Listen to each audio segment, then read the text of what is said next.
Hi, இந்த வீடியோவில் நம்ம அலைட் மேக்ஸ் 2ஓட யூனிட் 2 ஃபார்முலாஸ் பார்க்கலாம்.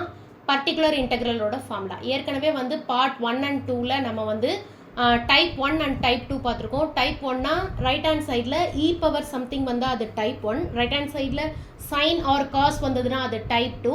இப்போ வந்து ரைட் ஹேண்ட் சைடில் எக்ஸ் ஆர் எக்ஸ் ஸ்கொயர் இந்த மாதிரிலாம் வந்துச்சுன்னா அது டைப் 3. இப்போ எக்ஸாம்பிள் பார்க்கலாம். D square plus D plus 1 of y equal to x. இப்போ இதோட பர்டிகுலர் இன்டெக்ரல் எப்படி கண்டுபிடிக்கணும்? பிஐ கண்டுபிடிக்கணும்னா பிஐ ஈக்குவல் டு இந்த ப்ராக்கெட்டில் இருக்கிறத மட்டும் டினாமினேட்டரில் போடணும், ஒய் போடக்கூடாது. அப்போ 1/d square plus D plus 1 இந்த எக்ஸை போட்டுக்கணும். அடுத்தது இதை நான் எப்படி மாற்றி எழுதிக்கிறேன் அப்படின்னா 1/1 plus D square plus D இந்த டேர்மை ப்ராக்கெட்டில் போட்டு plus 1 plus D square plus D x இப்படி போட்டுக்கிட்டேன். இப்போ வந்து இது வந்து 1/ல இது இருக்குது. அப்போ இதை வந்து நம்ம ரெசிப்ரோக்கல் பண்ணலாம். அப்போ 1/xை ரெசிப்ரோக்கல் பண்ணால் எக்ஸ் இன்வர்ஸ்.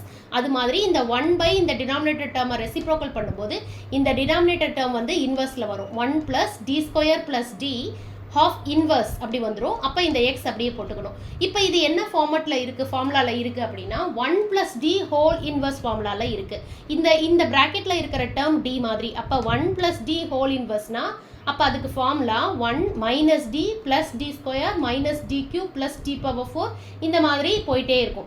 அப்போ வந்து இதை வந்து இந்த மாதிரி ஒரு 3 டேர்ம்ஸ் மட்டும் போட்டுக்கலாம். இப்போ இதை வந்து நம்ம எலாபரேட் பண்ணி எழுதும்போது இது 1 ஃபார்முலா படி மைனஸ் ப்ளஸ் மைனஸ் ஆல்டர்னேட்டிவ் வரும். அப்போ minus D square plus D plus D square plus D whole square minus D square plus D whole cube அந்த மாதிரி போயிட்டே இருக்கும். ஸோ 2 டேர்ம் மட்டும் எழுதிட்டு ஆஃப் எக்ஸ்னு முடிச்சுக்கலாம். இப்போ இந்த எக்ஸை உள்ள மல்டிப்ளை பண்ணும்போது 1 இன்ட்டு எக்ஸ் எக்ஸ் ஆகிடும். அடுத்து இது மைனஸ் டி ஸ்கொயர் எக்ஸ் ஆகும். அடுத்து இங்கே மைனஸ் வெளியில் இருக்குது. So minus into plus minus dx அப்படி வந்துடும். அடுத்து இன்னும் போயிட்டே இருக்கும். நம்ம இந்த 3 டேர்ம் மட்டும் போட்டுக்கிட்டால் போதும். இப்போ வந்து இந்த இடத்துல வந்து எக்ஸு, அடுத்து இந்த differentiation D square of x அப்படின்னா இப்போ வந்து டி ஆஃப் எக்ஸ் ஸ்கொயர் அப்படின்னா எக்ஸ் ஸ்கொயரை டிஃப்ரென்ஷியேட் பண்ணால் தான் 2x, எக்ஸை டிஃப்ரென்ஷியேட் பண்ணால் 1. ஆனால் நமக்கு வேணுங்கிறது டி ஸ்கொயர் ஆஃப் எக்ஸ். அப்போ வந்து இதை வந்து அகெயின் டிஃப்ரென்ஷியேட் பண்ணும்போது டி ஸ்கொயர் ஆஃப் எக்ஸ் நமக்கு 0 ஆகிடும். அப்போ இந்த டேர்ம் 0 ஆகிடுச்சு. அடுத்து டி ஆஃப் எக்ஸ் 1, அதை தான் நான் இங்கே போட்டிருக்கேன். எக்ஸ் மைனஸ் 1 இதுதான் இதோட பிஐ. அடுத்தது second example D square plus 4 D square plus 4 of y equal to x square. இப்போ இதுக்கு பிஐ எப்படி எழுதணும்? இந்த ப்ராக்கெட்டில் இருக்கிறத மட்டும் கீழே போடணும், ஒய் போடக்கூடாது. அப்போ 1/d square plus 4x square.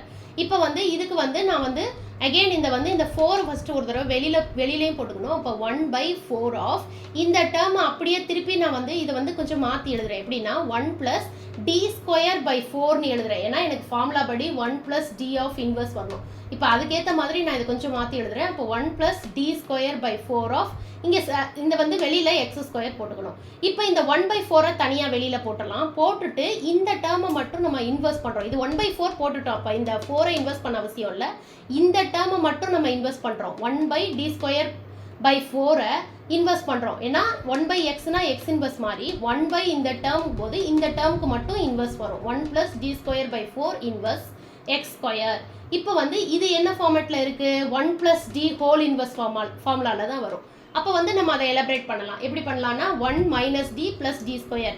இப்போ இங்கே டியோட வேல்யூ என்ன? D square by 4. இப்போ அடுத்த டேர்ம் எப்படி வரும்னா 1 மைனஸ் டி ஸ்கொயர் பை 4 அடுத்து plus D square by 4 whole square அடுத்து ஹோல் கியூப் அந்த மாதிரி வரும். நம்ம இப்படி 2 டேர்ம் மட்டும் போட்டுக்கிட்டா போதும். இப்போ இதை 1/4 இந்த எக்ஸ் ஸ்கொயரை உள்ளே பண்ணும்போது இது எக்ஸ் ஸ்கொயர் ஆகிடும். இது டி ஸ்கொயர் எக்ஸ் ஸ்கொயர் ஆகுது.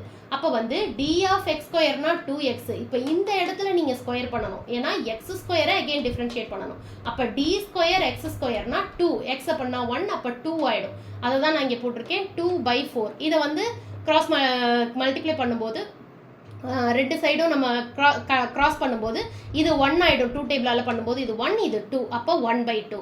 அப்போ ஃபைனல் ஆன்சர் பிஐ வந்து 1/4 எக்ஸ் ஸ்கொயர் மைனஸ் 1/2. இதுதான் இதோட ஃபைனல் ஆன்சர். நெக்ஸ்ட் வீடியோவில் நம்ம பர்டிகுலர் இன்டெக்ரலோட டைப் 4 வித் எக்ஸாம்பிள்ஸோட பார்க்கலாம். தேங்க்யூ.